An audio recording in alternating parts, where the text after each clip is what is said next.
In the topic of transition metals chemistry हम लोगों ने डिस्कस किया है ट्रांजिशन मेटल्स का पोजीशन पीरियोडिक टेबल में, उनका इलेक्ट्रॉनिक कॉन्फ़िगरेशन, और कल हम लोगों ने डिस्कस किया था variable oxidation states of transition metals, lanthanides and actinides. आज का हमारा डिस्कशन होगा atomic and ionic sizes of transition metals, lanthanides and actinides. तो पीरियोडिक टेबल पढ़ते हुए हम लोग एटॉमिक और आयनिक साइजेस के बारे में एक जनरल ट्रेंड पढ़ते हैं कि पीरियोडिक टेबल में लेफ्ट से राइट जाने पर साइज जनरली डिक्रीज करता है और ऊपर से नीचे आने पर इंक्रीज करता है। This is general trend for the atomic sizes in case of S block elements and overall in the periodic table P block elements also. So up to what extent this general trend is being observed in case of transition metals and inner transition metals, that is the point of discussion for today's lecture through this YouTube video. So let us first write the transition metals from group 3 to 12.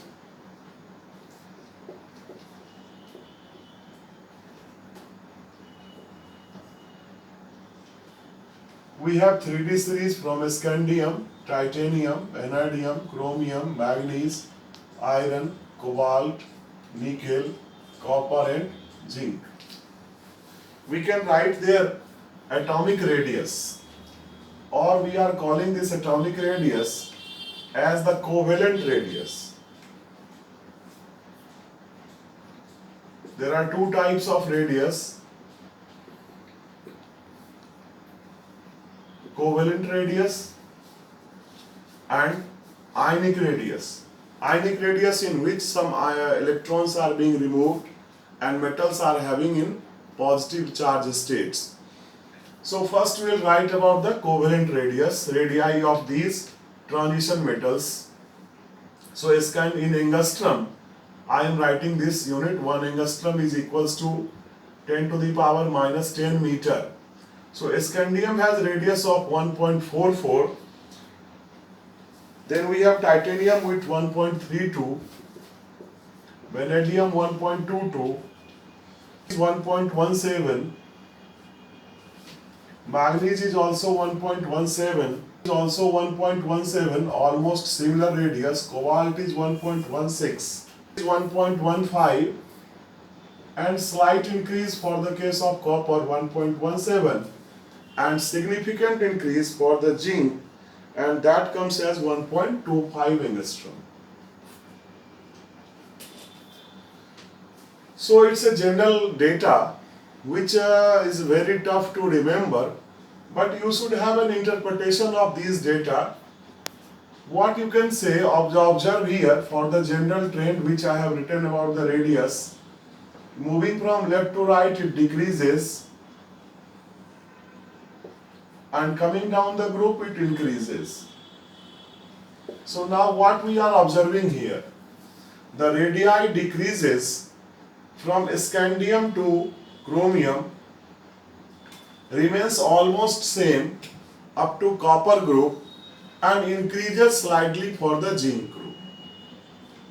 So general trend is not observed as such in case of transition metals. This point must be taken into the notice, and this is not only true for the 3D series elements from scandium to zinc, but it is also true for 4D and 5D series elements.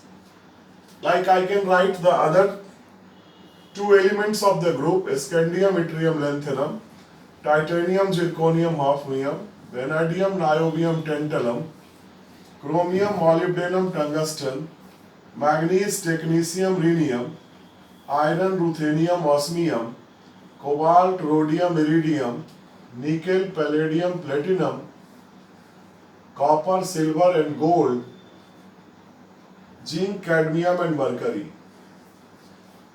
Now what should be happening? Coming down the group, the radius should be increasing, and it's also increasing for the scandium group. Yttrium is almost 1.62 and lanthanum is 1.69 angstrom. All radii are in angstrom. So coming down the group, it increases, and this increasing trend is quite similar to the general trend as we are observing in a group 3.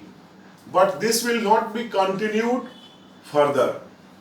What we are observing for the titanium, zirconium and hafnium, zirconium is 1.45 angstrom, but this hafnium here is only 1.44. So this you can see here, this radius which I am underlining, coming from 3D to 4D, there is an increase in the radius, but for 4D and 5D series elements, zirconium and hafnium have almost similar radii. So this trend is continued for the group number 11 or 12, you can say. Niobium here is 1.34. This is also 1.34 tantalum. Molybdenum is 1.29. Tungsten is 1.30. Nothing is written below the technetium. As I have told you earlier, the technetium is an artificial element and it is radioactive, and it is not completely stable, rather meta-stable element. So perfect atomic radius or covalent radius cannot be given for the technetium. But what we are having for the rhenium, the radii is almost 1.28 angstrom. For iron, ruthenium and osmium, we are again having the same radii, 1.24 and 1.26. The rhodium and iridium, the radii is 1.25, 1.26 angstrom. For palladium and platinum, this radius is 1.28 and 29. For silver it's 1.34 and gold it is also 1.34. Silver and gold has almost the same radii. For the cadmium it's a 1.41 and mercury it's a 1.44. So in any standard textbook you can find these data. So remembering the data is not important, but visualizing the data and interpretation of the data is very important here for the transition metal series. So what's the trend we are observing here? Coming down the group, it's increasing, but only for the group 3. Only for the group 3 it's increasing. Beyond this, from 3D to 4D, the atomic radii, covalent radii in the form of covalent radii is almost same for 4D and 5D elements. Everywhere you can see it. Zirconium, hafnium almost same, niobium, tantalum same, molybdenum, tungsten same, silver and gold is also same, and so for the palladium, platinum and all other groups. So now why these two elements of the different periods, 4D series and 5D series belonging to the period 5th and 6th, are having the similar radius? This is the unusual trend, not the general trend. So let us first discuss one by one why we are having some unusual trend as we moving from left to right in the periodic table. Not much decreased here, almost the same radii. From group 5 to group 11 you have almost the same radii, and this similarity in the radii leads to many other characteristics of the transition metals like their density, alloy formation, etc. etc. that will be discussed further on. तो आज हम लोग इसको देखते हैं कि ऐसा क्यों हो रहा है. तो सबसे पहले देखिए कि जब आप बाएं से दाहिने जाते हैं, लेफ्ट से राइट जा रहे होते हैं, तो हर एक सिस्टम का एटॉमिक नंबर बढ़ रहा है, हर एक एटम का एटॉमिक नंबर बढ़ रहा है, और एटॉमिक नंबर बढ़ने से उसमें प्रोटॉन की संख्या Z का मान बढ़ता है और उसका जो वैलेंस सेल है उस वैलेंस सेल में इलेक्ट्रॉन नहीं बढ़ता है बल्कि इलेक्ट्रॉन बढ़ता है, ये जो हरे रंग से हमने दिखाया है, ये लाल रंग से हम न्यूक्लियस बना देते हैं जिसमें Z एटॉमिक नंबर इंक्रीज कर रहा है और ये हरे रंग से हमने बनाया है जहां पर इलेक्ट्रॉन इंक्रीज करता है d ऑर्बिटल का। और d ऑर्बिटल इलेक्ट्रॉन्स के इंक्रीज करने से इफेक्टिव न्यूक्लियर चार्ज का मान बढ़ता है। इफेक्टिव न्यूक्लियर चार्ज की परिभाषा आपने पढ़ी होगी कि यह Z star Z minus sigma के इक्वल होता है। यहां सिग्मा क्या है? तो shielding constant.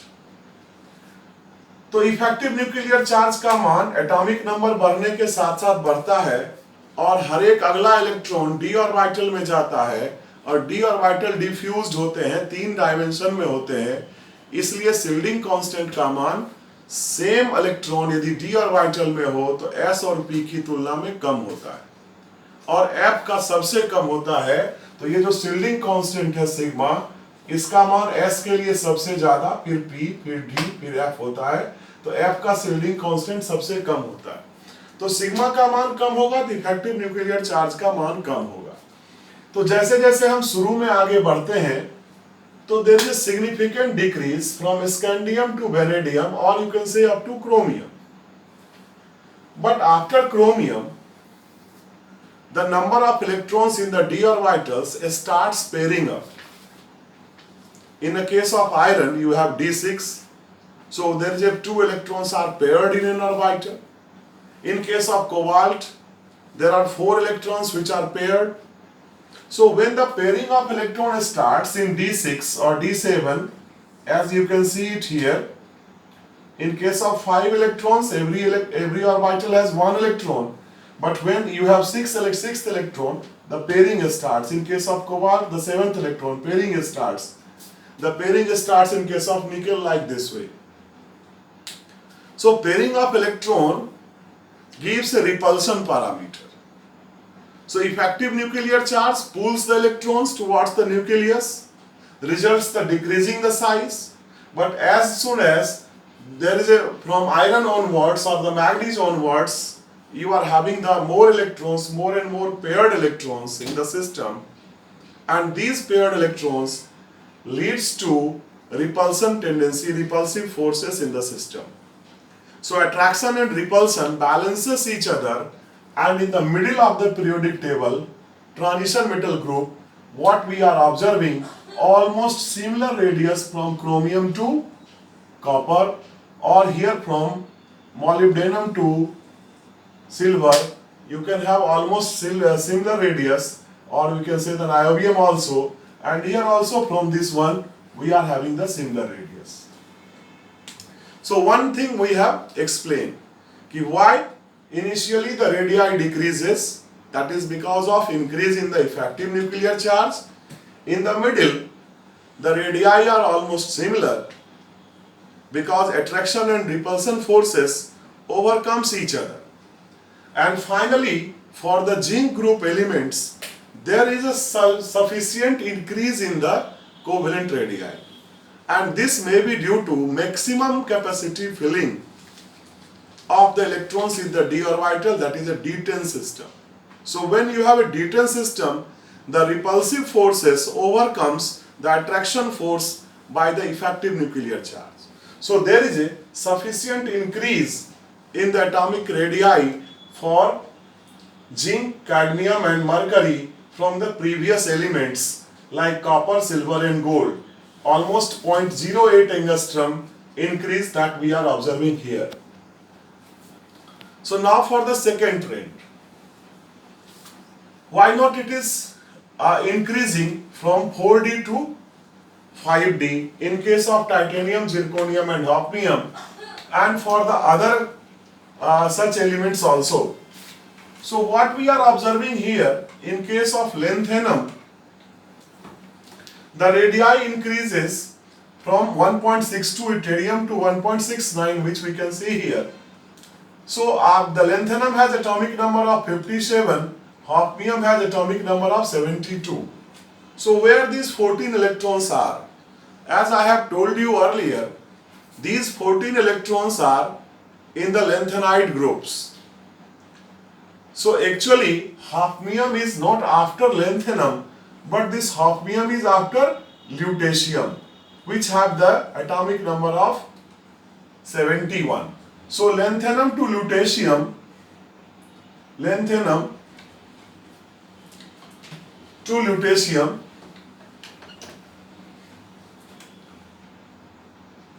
lanthanum, cerium, praseodymium, neodymium, promethium, samarium, europium, gadolinium, terbium, dysprosium, holmium, erbium, thulium, ytterbium and lutetium.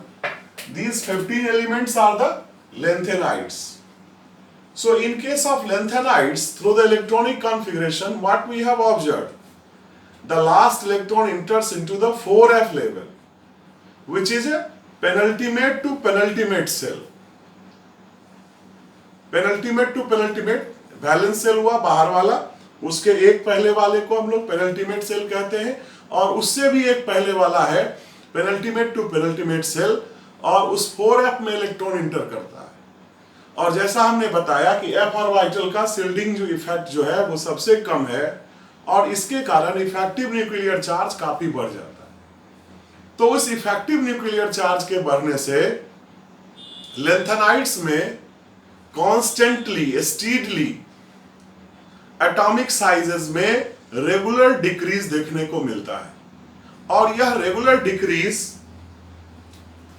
जो हम लैंथेनम का यहां पर 1.69 एंगस्ट्रम देखते हैं, ये यहां तक आते आते ल्यूटेशियम तक आते आते ये 1.54 एंगस्ट्रम के आसपास हो जाता है।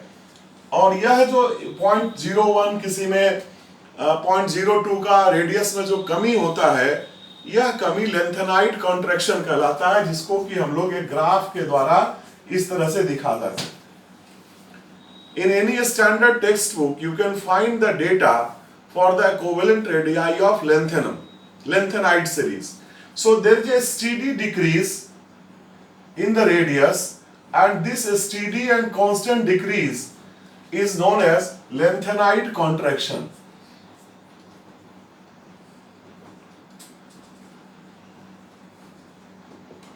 So this term is very important, lanthanide contraction, and due to this lanthanide contraction, the hafnium size is reduced 0.01 angstrom, almost 0.1 angstrom, and hafnium is 1.44 angstrom, almost similar to zirconium.